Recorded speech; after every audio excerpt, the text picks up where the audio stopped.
right, welcome back, everybody. It's another edition of Talking Sports with Chris Powers right here on Pelican Sports TV, seen all over Cox Cable, which is in the New Orleans area, Baton Rouge, and Lafayette, also Morgan City. Over 2 million households can pick it up. Plus, we're on the Pelican Sports app, the YouTube channel, and more. We have great sponsors like TJ Ribs and attorney Tony Clayton.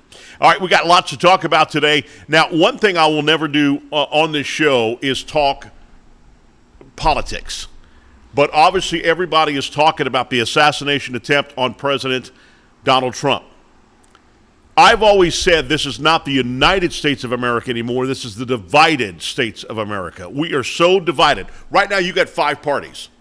You got the far left, the Democrats, the independents, the Republicans, and the far right. When you have that, think about it.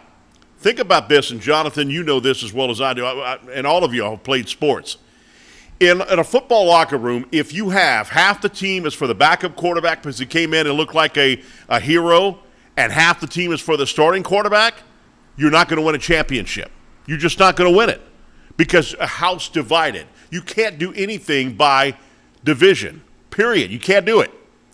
The assassination on President Donald Trump was horrific. I didn't know about it. I didn't watch. As soon as it happened, I was on the phone with a friend of mine. He said, shots fired at Trump rally. And I'm like, uh-oh. And I'm thinking it might have been fireworks going off and it was just a misunderstanding. And as soon as I turned on Fox News and saw that what had actually happened, and when he grabbed his ear, I'm like, that was an assassination attempt. We should be able to show support for any candidate without worrying if we're going to be chastised, hit, or anything like that. What happened to America? What happened if I'm wearing a MAGA hat that somebody's going to pour drink on me, which it wouldn't happen because that person would be in the ground 6 feet under. Or if I'm wearing a Biden hat, that somebody's going to chastise me and come after me and tell me you're an idiot and what have you like that. What happened to this? I remember years ago, people would have signs in their yard or wearing a shirt, I voted for this, or I'm voting for Ronald Reagan, I'm voting for Bill Clinton. And nobody said anything. They just didn't. You just don't disagree. I got family members that are Republicans. I got family members that are Democrats. I don't talk about political issues with them because they know how I feel, I know how they feel, and it's just best to keep it away. I talk to friends about it. Sometimes we'll have debates and what have you, and we'll go from there. But we're not hitting each other. Alan has his thoughts about, this and that. Jonathan may have it. Marty may have it. But I'm not going to sit there and chastise them because of their beliefs. Because in this country, our forefathers made that happen towards a democracy.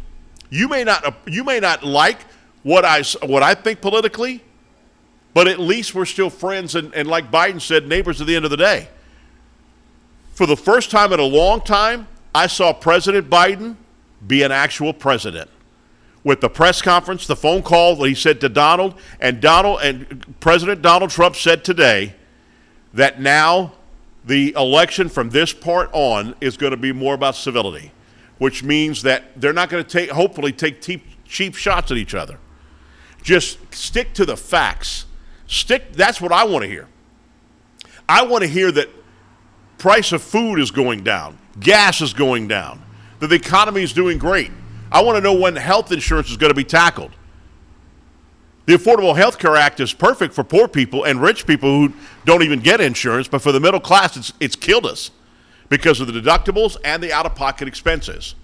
Once again, I'm an independent. I vote for the best candidate for the job, but I'm not going to chastise anybody who votes Republican or Democrat at all, period. Because at the end of the day, we're all Americans, and we should all treat each other like that part.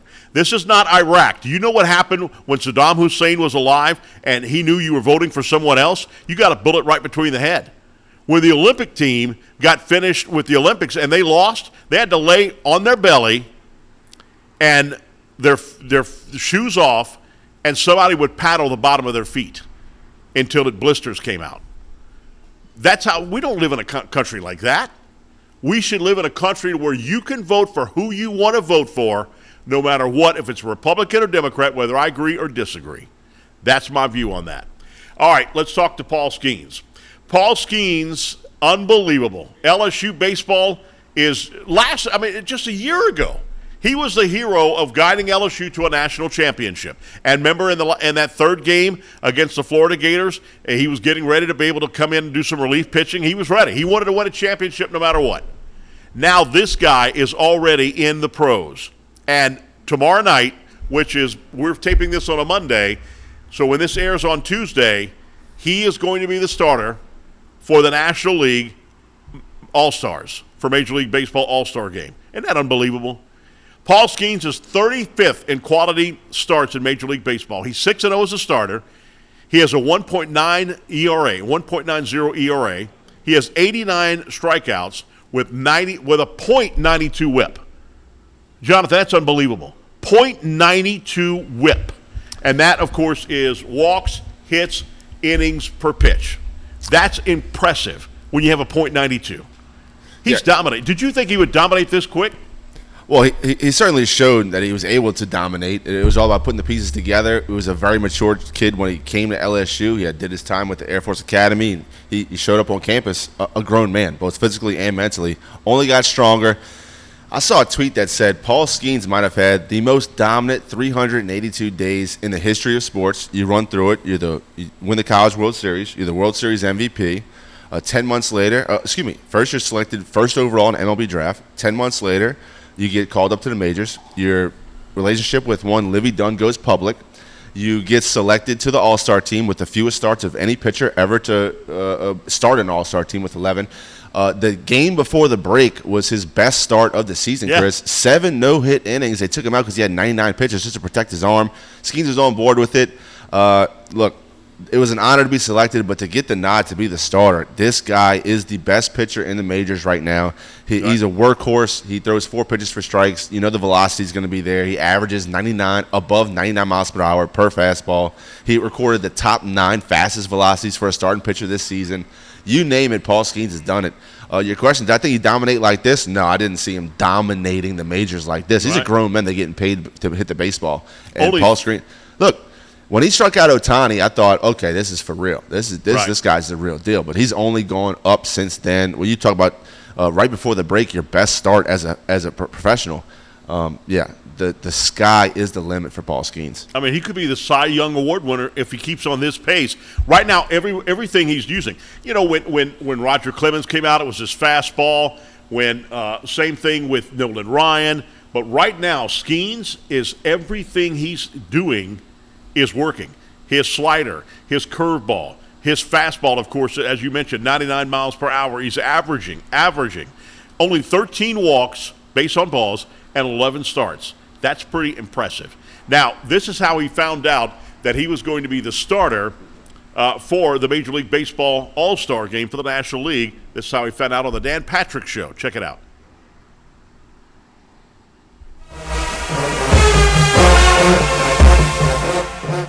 Yes, Todd. We've just received a call from Arizona Diamondbacks manager Torey Lavello. Wanted to check in with you and Paul. Hey, Torey's the National League All-Star manager. Hey, what's up? What's up, Dan? How you doing this morning? Good. I'm conducting an interview here. What's going on? Yeah, well, I felt like it was my time to just butt in on a really special moment. I could see you guys were having your special time. But Paul, first of all, how are you doing? I just wanted to congratulate you. I've chosen you to be the starter for the National League in the 2024 All-Star Game. I'm really, really excited for you. It's an unbelievable honor and one that's so well deserved. How about a round of applause? Let's go. Thank you, sir. That's unbelievable. That's awesome. About that. Are you accepting this, Paul? Oh, absolutely. Oh, okay. Just wanted to make sure. We got to get it official here. Torey, is Paul on a pitch count? We'll see what's going on there. We got 11 pitchers we got to get through. So, listen, Dan, that's a tough question for me right now, but we got 11 guys to get through. He's gonna throw up a big 0 there in the first inning for us, and we'll take it from there. A lot out of Paul Skeens, but good to see him that he is going to be representing LSU very well, obviously, and in the Major League Baseball All-Star Game. That is going to be a spectacle. I think Major League Baseball All-Star Game was the best All-Star event there is. Tonight, as we're taping this on Monday, you got the Home Run Derby tonight, and then tomorrow night is the actual All-Star Game. And then for the rest of the week, they'll be off until like Thursday, and they'll be back on Thursday. But I think everything surrounding the All-Star Game in Major League Baseball is best. I think the second best is NBA. I think NFL needs to get rid of the Pro Bowl. I mean, it's just horrible. Now it's flag football, and I don't blame people are getting upset and blaming it about it. But Jonathan, I don't know if you agree or not, but the situation is when you're in an All-Star game, look at the damage you can do if you get hit or anything like that, an ACL or anything like a Drew Brees shoulder deal. I mean, it could be over, and you're just in an All-Star game. Right. So I agree. I think that there shouldn't be an All-Star game. I really don't. The way they're doing it now is just – I think it's horrible. Yeah, change the flag football, let the kids see it, be entertained, Yeah. get the dance moves, the dodgeball. They completely changed the way NFL does their All-Star or Pro Bowl. But, look, Major League – but getting back to Paul Skeens, one little tidbit I forgot to mention, it was just discovered today that Paul Skeens – well, it wasn't discovered today, but the stat was brought up that Paul Skeens now has multiple games with 0 hits and 10 strikeouts in a season. It's only been done – this is the 4th time it's ever been done, Chris. You're talking about Nolan Ryan in 1973, Max Scherzer in 2015, and Justin Verlander of 2022. Those are big names in pitching. And Paul Skeens in his first year, 11 starts undefeated. Spectacular start to that young man's career. No question about that. No doubt about that. Like I said, he is he's dominating. I mean, he's just absolutely dominating on the major league level. I just hope that he could keep it going because you know how it always is. Eventually, pro players will get you down knowing what you're going to pitch next and what have you. That's the only thing that's going to be, now going forward. And in baseball, stealing signs, like I was told that's like Coach Jackson, who used to be at Southern and now is the head coach at Missouri. He says anytime a pitcher will do something, if he's going to throw a fastball, you'll see him do something like rub his chin or something like that. That's when they know a fastball's coming. All those sign stealings in baseball, that's real. That really knows where a player is about to do what he's about to do next. Football, it's hard to change something right then and there, so I don't believe in sign stealing or anything like that when it comes to football. It's hard to make an adjustment on the fly like that. But in baseball, it pretty much works a lot when you know, like I asked him that at a party. Kerrick Jackson was the head coach of Southern, and I asked him that at a party about the Astros sign stealing thing. Is that big of a deal? He said, oh yeah, because you can tell when a pitcher's about to do something, you know what, if he's throwing a slider, if he's throwing, it's pretty accurate all the time. The way he holds his glove, the way he moves his arm and what have you, they've got it down pat, and that was a big deal when Houston was doing that. So, like I said, in any other sport, I can't see it, but in that, I definitely see it. All right, when we come back, we're talking about a legend in New Orleans, period, big time. This guy was unbelievable. I'll talk about that coming up as we continue talking sports with me, Chris Powers, right here on Pelican Sports TV.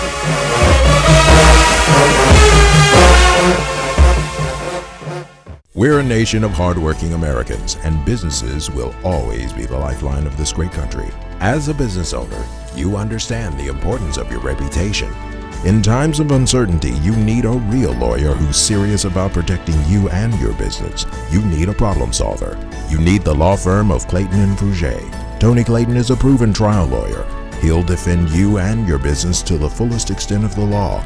Protect your investment and call the law firm of Clayton and Fouger today. If you're a wing lover like me, you already know where the best and biggest wings in Baton Rouge are. TJ Ribs on Acadian and I-10. But did you know they also provide some of the best catering in town? Yeah, their catering packages are custom built for parties and tailgates and overflowing with the tastiest barbecue you can find. Whether you go with the MVP package, the Heisman, or the Natty, you can't go wrong with TJ Ribs because it's not just jumbo wings. They serve up truly tender beef brisket, perfectly roasted pulled pork, and smoky fall-off-the-bone baby back ribs. Don't forget the savory sausage and chopped beef. Come on down to TJ Ribs on Acadian and I-10, proud sponsors of the LSU Tigers and the Southern University Jaguars.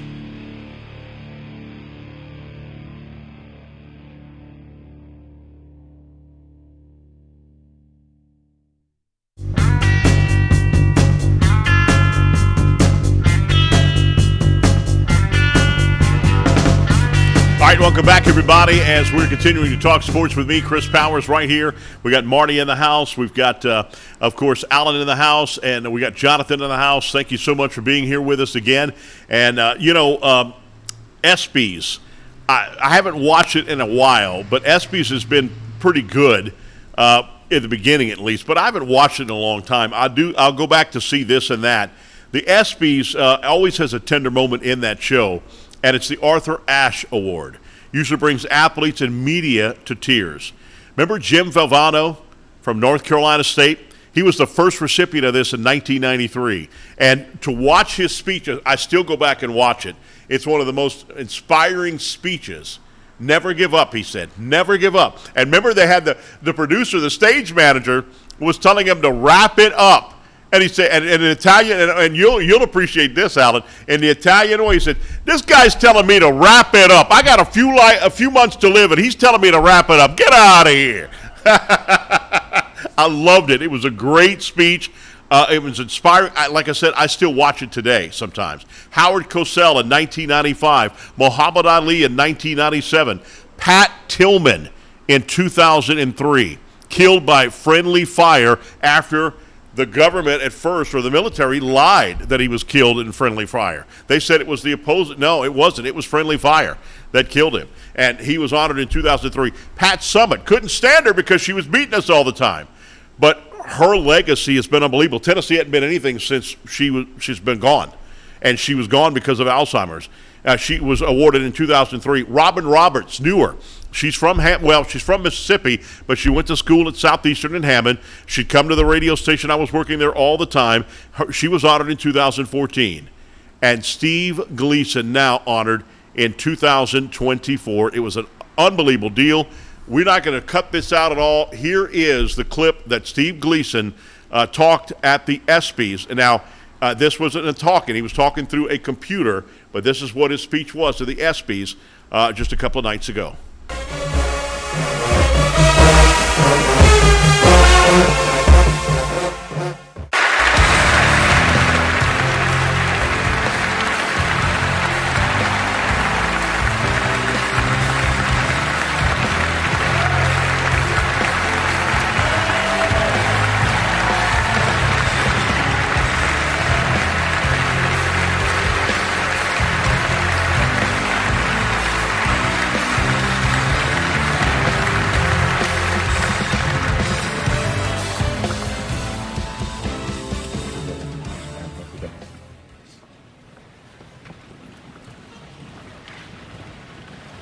Thanks, Drew.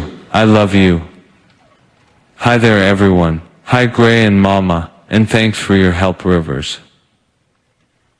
This award, the Arthur Ashe Award for Courage, is a sublime honor for me, and I always love the opportunity to wear my tuxedo.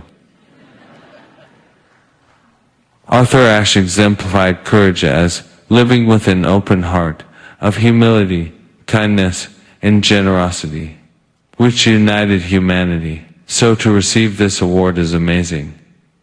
When I learned I was receiving this award, I started reflecting on what that word, courage, means. To be courageous, we must first experience loneliness, unworthiness, or any of the faces of fear. I was told I would have 3 years to live when I was diagnosed with ALS in 2011, so I've got the wilderness of fear tattooed all over me. For me, this honor represents some encouragement and triumph for the families currently living with ALS, all the people living with disabilities or other illnesses, and all of you who experience fear or suffering. I suppose, if you have never experienced fear, isolation, or suffering, you can roll your sanctified ass right out of here. The truth is, no human is immune from fear or adversity, not even super athletes, royal princes, or the most holy saints. Considering this truth of our humanity, it's vital that we all, individually and collectively, discover ways to be courageous and love the life we have. My view is that the fears and adversities we encounter are our opportunity to accept what is and explore what is on the other side of fear, to grow stronger, better, and have peace of mind. From this perspective, resiliently moving through the adversities life brings us is our purpose in being human. It's clear to me that our ability to courageously share our vulnerabilities with each other is our greatest strength. By doing this, we're able to understand the issue, compassionately collaborate with each other to solve problems, and overcome fear. Without the understanding and compassionate support from my family, community, and caregivers, I'd have been dead years ago. Through this lens, you can see we're all in this together. We are all citizens of the world. Given our interconnectedness, the greatest aspect of our purpose is to generously help, serve, and love others. Do we have the courage to unconditionally love our neighbors, our so-called enemies, and love ourselves? I don't think anyone will disagree that we face enormous challenges in the 21st century. If we can courageously share our fears and limitations with each other and compassionately collaborate to solve problems, our human potential is boundless. If we can listen, understand, and help alleviate each other's suffering, then truly all things are possible. Thank you again for this incredible honor. I love y'all.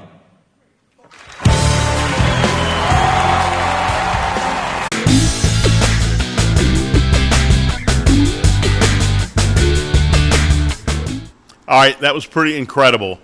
Now, Steve Gleason looks at a computer with his eyes to communicate. Steve Gleason's eyes are failing him.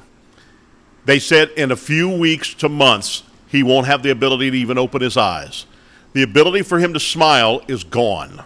He can't smile like he used to. They can't. His family can't hug him. If you noticed that Drew Brees put his forehead to forehead with him, that's Steve Gleason's way of hugging. He used to love being hugged and hug his family, his wife, and his children.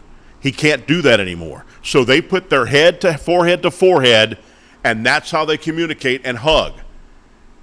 His organs, his body is shutting down. I got to meet Steve Gleason actually it was before the big block of Atlanta Falcons. I got to meet him. He was doing an event in Slidell, Louisiana. I was there doing a broadcast. I got to interview him. Great guy, unbelievable guy, nice.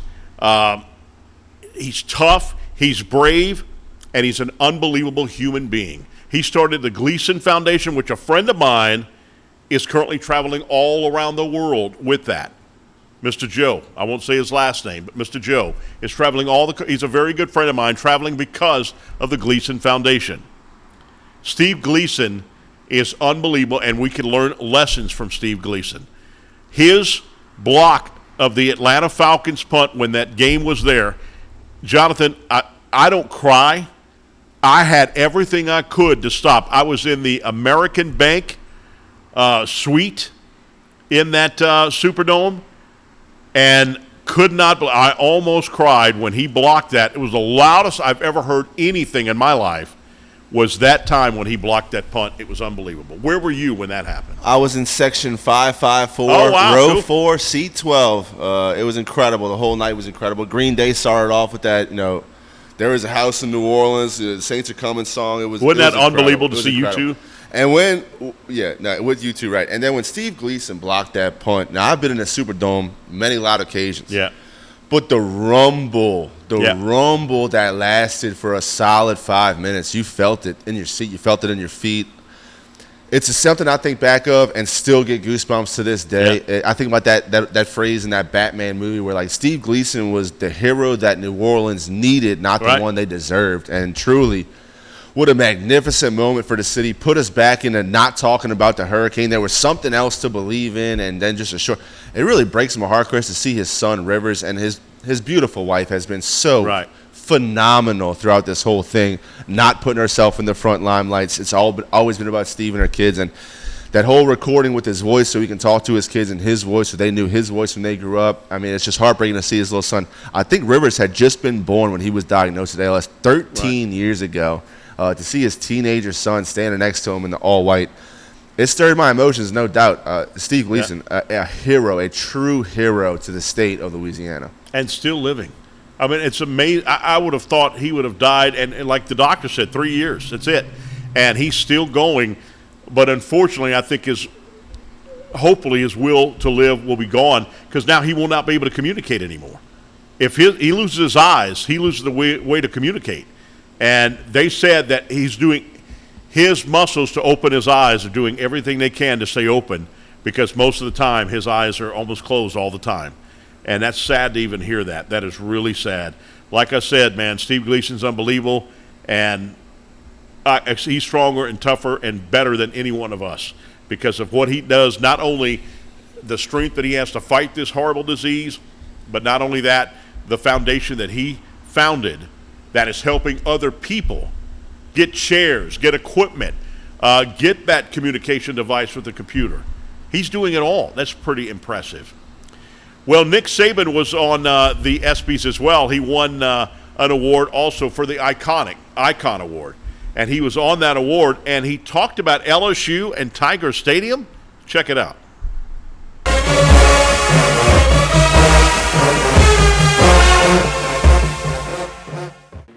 Because sports bring people together better than anything.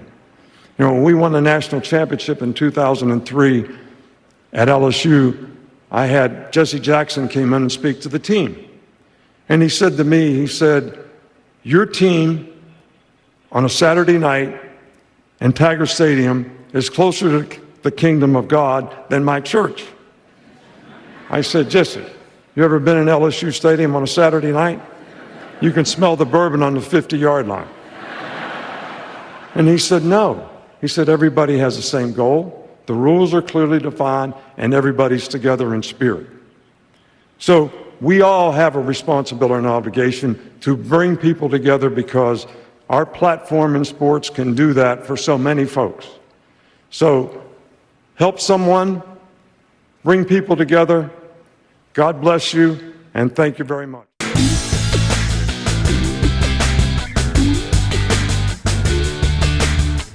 Smell bourbon from the 50-yard line.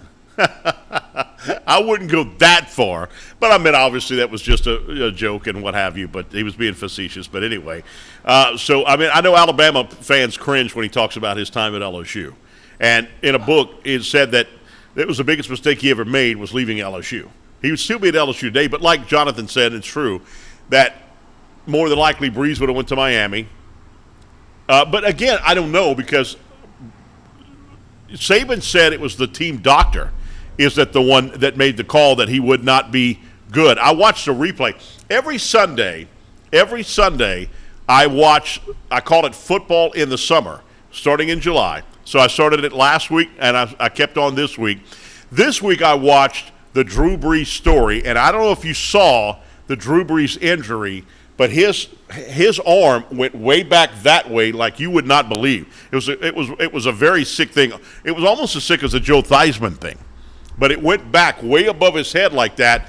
And Dr. Andrews, that opened a practice in Birmingham, was an LSU grad, by the way, but opened a practice in Birmingham, was the one that did the surgery. And he said, I happened to be watching that game.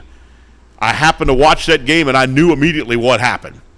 And he told Drew Brees after the surgery, one, I didn't have to cut on you. And if I had to do this surgery 100 times, I couldn't do as better job as I did there. And that brought Drew Brees up.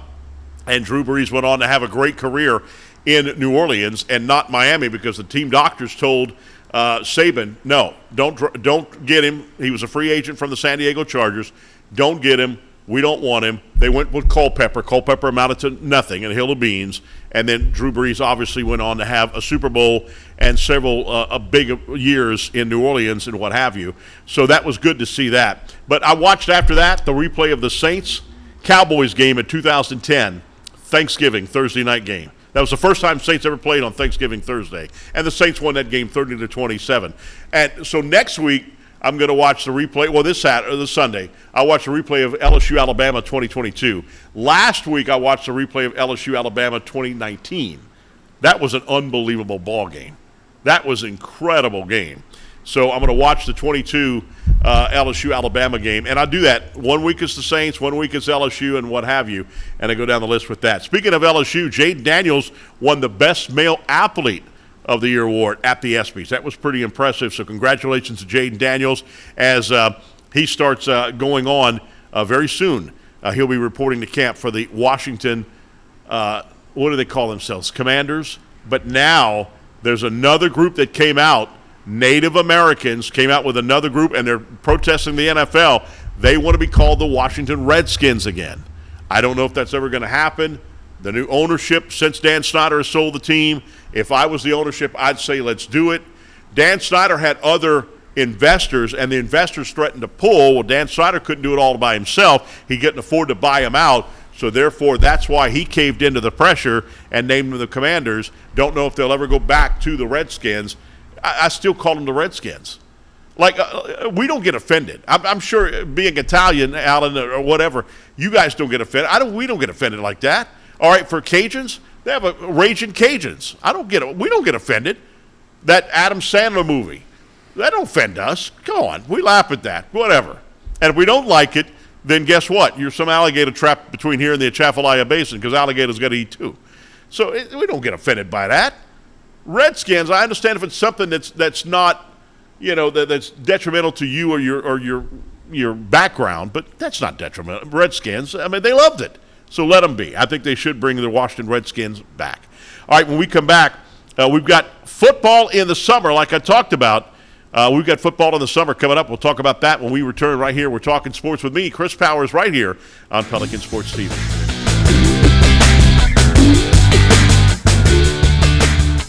If you're a wing lover like me, you already know where the best and biggest wings in Baton Rouge are. TJ Ribs on Acadian and I-10. But did you know they also provide some of the best catering in town? Yeah. Their catering packages are custom built for parties and tailgates and overflowing with the tastiest barbecue you can find. Whether you go with the MVP package, the Heisman, or the Natty, you can't go wrong with TJ Ribs because it's not just jumbo wings. They serve up truly tender beef brisket, perfectly roasted pulled pork, and smoky fall-off-the-bone baby back ribs. Don't forget the savory sausage and chopped beef. Come on down to TJ Ribs on Acadian and I-10, proud sponsors of the LSU Tigers and the Southern University Jaguars.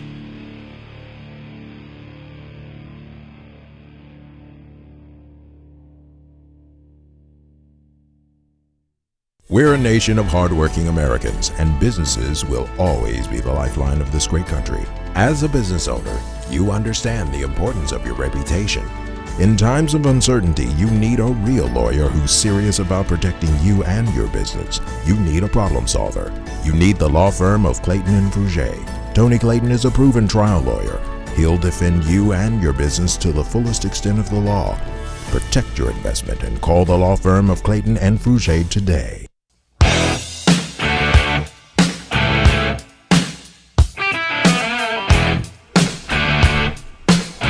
All right, welcome back, everybody. As I told you, I watch football in the summer. I watch that on YouTube. If you've got a smart TV, all you got to do is go on the app and download YouTube, and you can see all those old games. There's a lot of games that you can bring up. Coming up, I'm going to watch the replay of the Saints-Minnesota NFC Championship game in the Dome. That was an unbelievable game, so I'm going to be able to do that. I also watch Hard Knocks, and this summer is with the New York Giants during the offseason, and it shows you how they came to the realization they were going to draft Malik Nabers. The workout, when they interviewed him, they interviewed Jaden Daniels on episode 2, and Jaden Daniels broke down plays that he would do, and you could see that the head coach was trying to quiz him and all that stuff. I love Hard Knocks. I'll watch it every year. But this is a little different. This is a little earlier than normal because I think for just the offseason they're doing the New York Giants, and when they start in August, I think they do the whole NFC East, if I'm not mistaken, but I could be wrong. But anyway, but coming up on Hard Knocks, they're going to be able to show you how they drafted Malik Nabers. I don't know if it's going to show them coming to LSU during workout, pro days. I don't know if they're going to show that, but they were both in town when that happened. Some rookies report tomorrow, and the veterans report next week. The NFL is getting ready to happen, folks. The Saints will start in Irvine, California. They're in Irvine, California right now. And they're going to begin rookies report tomorrow, veterans report next Tuesday. So the veterans will start practicing next Tuesday. And the reason they're in Irvine, California is because they're redoing their facility. They're redoing their lunchroom, their cafeteria. It's going to look almost like the LSU Tigers. It's going to look really nice. And that's why they're right now in Irvine, California. The first preseason game will be the Hall of Fame game with the Texans taking on the Bears on August the 1st. So it's coming. Football, finally here. Jonathan, don't you think time flies, but the offseason for football is the longest time in our lives? Yeah, and they're trying to shorten it, Chris. They have the Hard Knocks series. They had this receiver documentary that came out on Netflix. That. Have you watched Justin that? Jefferson. I've seen clips of it. Haven't got into it on Netflix yet, but yeah, that one looks pretty good. Justin Jefferson is on the second episode. And then I saw clips of the one with Devontae Adams and behind the scenes, and all the dirty laundry from his year last year with the Raiders. And I'm kind of surprised they allowed a lot of that to get out. That's not a good look for the organization to have a guy come in his first year. You give him the captaincy, and he's on the sidelines blasting the quarterback. And hey, we'll see how it works out this year.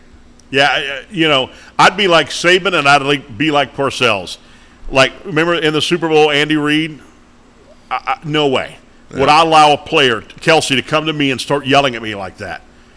Get your behind on the sideline, and if you don't improve, go get your clothes off. Get out of here. I could not stand that. I would not stand for that at all. The first preseason game for the Saints is August the 10th. They'll be at Arizona. Because they're training in Irvine, California, there are going to be 2 road games for the first 2 preseason games. The first one's going to be August the 10th, and that will be at Arizona. Then the 49ers on that next Sunday night, that'll be on Fox National Television at 7 p.m., and then their final preseason game will be in the Dome when they will host the Titans on August 25th. So football is coming. Now, Jonathan, I looked all over. SEC Media Days, by the way, are going on starting today, right now as we're taping this show. Brian Kelly, I think, had already talked. So that's on today, and that'll go on for this week in Dallas, Texas. The SWAC Media Days are going on today as well in Birmingham, Alabama. Joining Brian Kelly at LSU will be Garrett Nussbauer, quarterback, linebacker Harold Perkins, and tight end Mason Taylor. Southern University joining Terrence Graves will be Chandler Whitfield. He's a wide receiver. Kelby Givens, the defensive end. So that's who will be joining for that. But I looked all over the internet. I looked on the LSU sites. I looked over the WAFB, WBRZ, Advocate. Nobody reporting when LSU is going to report to camp. It's like it's a big secret. Somebody needs to come out. I would come out and say that. I don't know when they're reporting, but I'm wondering if it is the first week of August, like it normally is, or it's the last week of July because the season starts earlier this year than normal. I would think it has to be right there at the end of July to right there August 1st, 2nd, huh? Yeah, and I'm still waiting for my email from Kent Lowe to talk about, when these dates are going to come out. And I know my partner in crime, Buddy Sanji, we do Tigers War together. He's big into going to every practice when they're first getting started, so he's waiting for that timeline to drop as well. Football right around the corner, Chris. And I think about why does it feel so long between when football ends to when, football starts back up? And you go through the football season and college baseball starts and college women's basketball starts, and then both of those seasons come to an end right after the football season, and now we're just stuck in a no sports time, which is really weird. Getting geared up for the Olympics, but you can only scratch that itch so much. You're not really, familiar with the athletes' stories, and you don't have any connection to them. They don't represent you personally in a lot of cases. So, ready for it. Absolutely. Dennis Allen into year 3 of being the head coach of the Saints. A huge year for him. Can't start off slow. Which I think they will. And Saints start off right at the beginning with the NFC South divisional game. So, it's going to be tough for the Saints if they lose week 1 right in the regular season to the Carolina Panthers, who should not be very good. So, a lot of pressure on Dennis Allen to start fast. And we talked about it on the show already. And if he doesn't start fast, there's a lot of very qualified coaching candidates just waiting in the wings. I think they will start very slow. I think they're going to end up fast if they don't, fire him in the middle of the season. And that has happened because that game I watched the Saints in Dallas, Thanksgiving Day, That's when what's his name? Come on. Was that the game that C.J. Spiller walked it off with that swing pass and he went all the way? It went to overtime. It wasn't that game. Yeah, it was that game. Yeah, it was a game of the Superdome was an overtime game, and I can't remember what year that happened, but this one was a very Saints got up to 17-0 lead, and come on, Phillips was fired at that Thanksgiving Day, and Jason Garrett took over. That was his third game he took over. Yeah, Wade Phillips, son of bum. Jason Garrett. So if the Saints don't let Eric Allen go, I wouldn't let Eric Allen go unless, like in Week 13, they're horrible. They're not going to make the playoffs. I'd wait for the end because I think the Saints will have a very good end of the year because their schedule eases up at the end of the year. And then by the end of the year, I think if they don't make the playoffs, I think Eric Allen is gone. And I think also that Loomis is gone as well. I think Loomis will retire. And there'll be a whole new organization coming in. And we'll see what happens after that. But that's what I think is going to happen. But it's weird. Now football's here. But, for me, so I do play-by-play. We work in the sport. Alan, you work in the sport. John, we all work in the sport of football. So after football season, for me, I kind of get to the point where I don't want to see too many games. But I get in the Saints a little bit, and then I watch the Super Bowl. And after that, I don't want to see any football games. That's why I'll never watch the XFL or the USFL, whatever that league is together. I'll probably never watch that because of the fact I'm out of the football mind. I want to get out of football mind by that time. But then around June or July is when I start I'm ready. And that's why I start watching football in the summer. I start going through withdrawals. Your buddy Gary, I never knew that happened really, withdrawals. But your buddy Gary, my buddy Gary, was hooked on Diet Coke one time.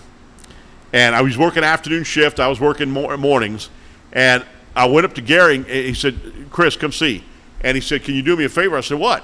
Can you get me a Diet Coke because the machine's out of Diet Coke? And his hand was shaking like this. I said, what's the matter with you?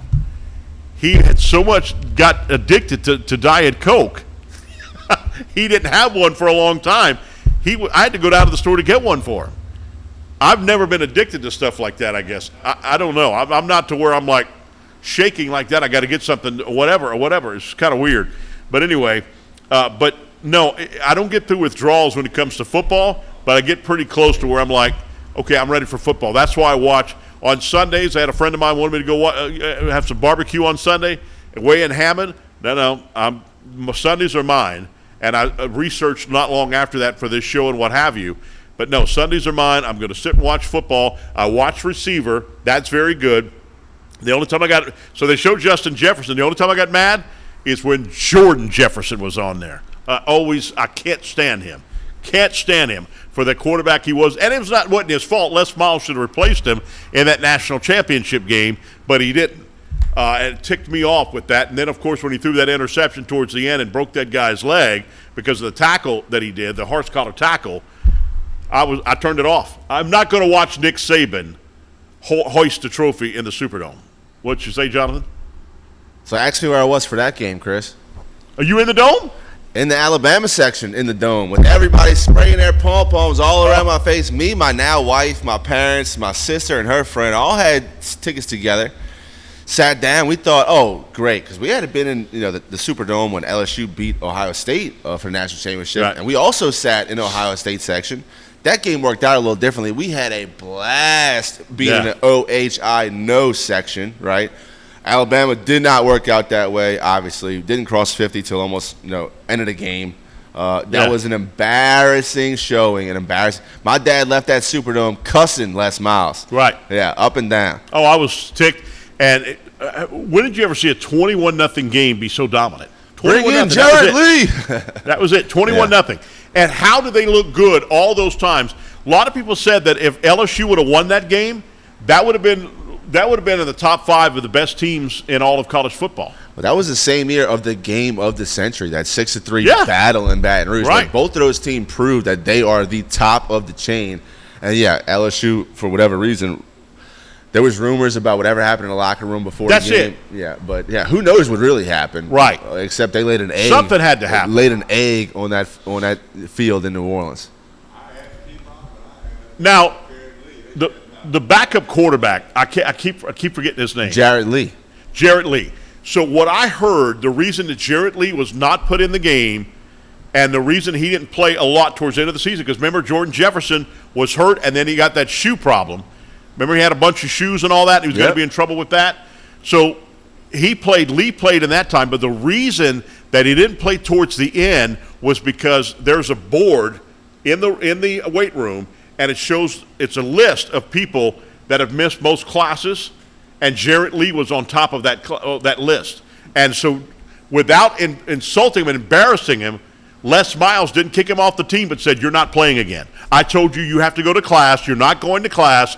You're not playing for the rest of the season. Dress out, enjoy yourself, but you will not come back and be the quarterback." And that must have happened because if you remember, WAFB interviewed Jarrett Lee's dad after the season was over, and he didn't make a mention at all about Jarrett Lee getting into that game.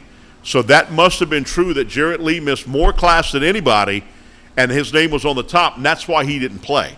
I don't know if that's true or not. You just don't know. But something happened for them to have that much time off to get ready for a game. They were dominant all season long, and all of a sudden now just absolutely draw a 0 for that national championship game.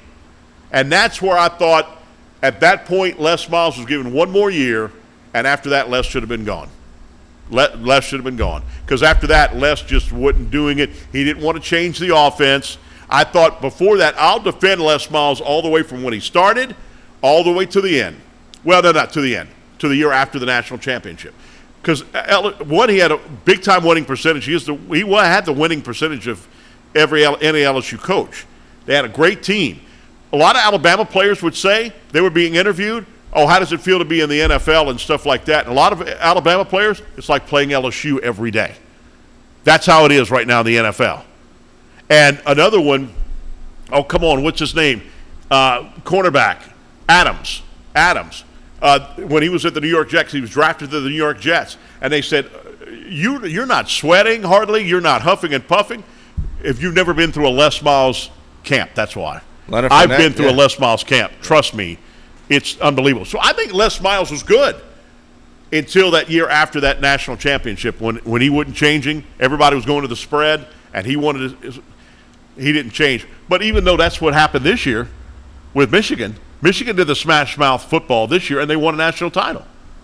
So I don't know. But back then, no, everybody was going to the spread, and Les Miles didn't want to change, and he was getting out coached. Word it was that when Nick Saban lost that 9-6 game in Alabama, and they came in and beat Alabama, Nick Saban, said, "I'm never losing another game to that guy," and he never did.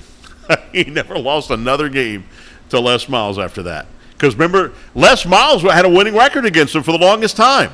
Remember the grass-eating game where he ate grass? They beat him. And he beat him also in that first year Nick Saban was there. So Chad Jones, remember that, Jonathan? Yep. Chad Jones recovered that fumble. He forced the fumble and recovered the fumble, and LSU preserves the win. That first game at Tuscaloosa with Nick Saban as head coach. Yeah, yep. Shout out Chad Jones. Yes, there's a son that's coming through. He might have an opportunity to play somewhere in Baton Rouge. A very talented athlete. Unfortunately, he had that car accident when he was in the pros. That actually happened right around the corner from one of my buddy's warehouses. That was a tragedy. He was such a great athlete, baseball and football. The whole thing with Les Miles is he got the 5-star athletes. LSU played with swag. They were tough. They played through the whistle, not to the whistle. But the end of game clock management would always leave you furious towards the end of the games, where you're like, that was completely winnable, and we gave the game away. And that was, I think, the nail in the coffin for Les with these, repeat, spike the ball. I didn't say spike the ball. It's like there's so many instances of his mismanaging clock, especially towards the end of games. But yeah, he knew how to win ball games in the SEC, knew how to recruit for LSU. Yeah. The fans loved him. That eating grass thing, that was like trademark moneymaker for Les Miles. He was all over trying different kinds of grass. I was watching the LSU-Alabama game. Remember when Yeldon caught that screen and went for the touchdown? I was watching that game. I was on the road somewhere doing play-by-play, and I was in my hotel room watching it, and I was so ticked off. And I saw the press conference at the end when they asked Chief, "Why did you go to prevent defense?" I did not go to prevent defense. A guy that's supposed to be a defensive, unbelievable-minded guy. Yeah. When you're rushing 3 guys and everybody else is in coverage, what do you call that, Jonathan? You call that a prevent defense? That's prevent. Yep. Absolutely. I mean, are you kidding me? Where all game long they were rushing the quarterback McCarron, and McCarron couldn't do anything. They dominated the line of scrimmage, and at the last play they're going to rush 3 guys, and everybody else is in coverage. Are you kidding me? That was horrible. I don't know if that was Les Miles. It wasn't Les Miles' fault on that one. That was the chief. That was the chief on that one. And if I'd have been at that press conference, I'd have been kicked out. I'd have been kicked out, Alan, because I'm going to tell you what, I'd have been asking those hard questions. I'd have been asking, what the hell were you thinking going to the prevent? Why would you try to fix something that wasn't broken all game long? Why would you do that? And he said it wasn't a prevent defense. I'm like, Coach, do I need to draw the board X's and O's? I think Coach Chavis is still working as a DC for like UFL or whatever that little USAFL, whatever that little league is they put together. Not the Rocks League, but the other one. I think he's still a defensive coordinator working for football, professionally. And at one point, he was the hottest defensive coordinator in all of college football. Absolutely. But sure. All right, when we come back, a couple things on my mind. We'll do that as we continue right here as we're talking sports with me, Chris Powers, right here on Pelican Sports TV.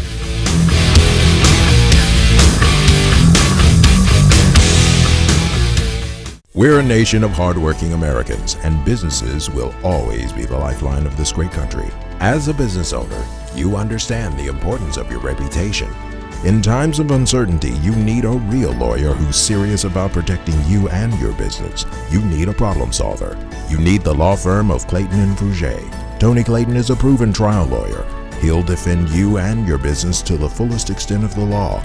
Protect your investment and call the law firm of Clayton and Fouger today. If you're a wing lover like me, you already know where the best and biggest wings in Baton Rouge are. TJ Ribs on Acadian and I-10. But did you know they also provide some of the best catering in town? Yeah. Their catering packages are custom built for parties and tailgates and overflowing with the tastiest barbecue you can find. Whether you go with the MVP package, the Heisman, or the Natty, you can't go wrong with TJ Ribs because it's not just jumbo wings. They serve up truly tender beef brisket, perfectly roasted pulled pork, and smoky fall-off-the-bone baby back ribs. Don't forget the savory sausage and chopped beef. Come on down to TJ Ribs on Acadian and I-10, proud sponsors of the LSU Tigers and the Southern University Jaguars.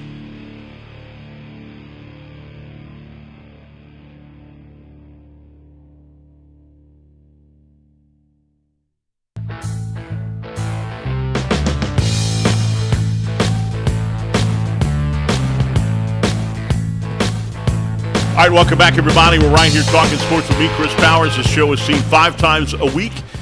We can see it on Tuesdays at 11 a.m., Thursdays at 11 a.m. and 7 p.m., Friday at 9 p.m. and 8:30 p.m. on Saturdays. Shows seen in 2 million households in the New Orleans metro area. 89% of New Orleans metro watches Cox Cable still. Almost 400,000 in Baton Rouge, 140,000 in Lafayette. We've seen in Morgan City. You can download the app and YouTube. And Jonathan, you and the man does your show every week as well. That's right. Me and Buddy Sanji, the spicy man, the Bud man. Every week, Wednesday, 8 o'clock. Replays through the weekend. Also, check it out on YouTube at youtube.com/Pelican Broadcasting. All the Talking Sports with Chris Powers, all the Tigers Roars, everything we do at the Pelican is archived right there for your viewing pleasure. So while you're at the page, do us a favor, click the like, the notification, and the subscription button if you haven't done so already. It helps us with the algorithm, and you get notified every time we post something new right there at youtube.com/Pelican Broadcasting. Yep, ought to be fun. Again, every single week we do that. All right, things that's on my mind, LSU baseball draftees. Tommy White goes 40th. It goes to the A's. I mean, you can't call it. I don't think they're going to play in Oakland next year. They're going to play somewhere else next year, and then the year after that, they'll be in Vegas. That stadium looks horrible, by the way, that one in Vegas. But anyway, so Tommy White goes 40th to the Oakland A's. Luke Holman, 71st to the Cincinnati Reds. Gage Jump goes 73rd, just 2 spots behind to the A's again. LSU signees, Connor Griffith, outfielder, 9th overall to the Pirates. I'm assuming he's going to go to the Pirates. His signing bonus would be unbelievable. Cam Caminetti, left-handed pitcher, 24th overall. He's going to the Braves. Boston Bateman, left-handed pitcher, 52nd overall to the Padres.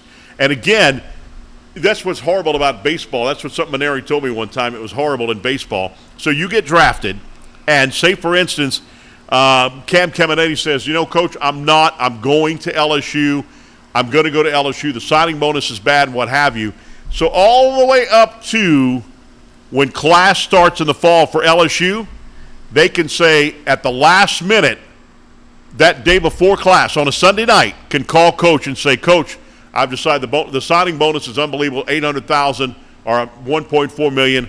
I'm going to the Atlanta Braves. I'm sorry, bye. So coach won't have a pitcher, and he can't go out and get anybody, sign anybody, because that's signing period's over. So you're screwed. You're one less pitcher, and that's the one thing I can't stand about baseball, college baseball. But if he goes to class on that Monday, then it's over. He got to go to LSU for 3 years.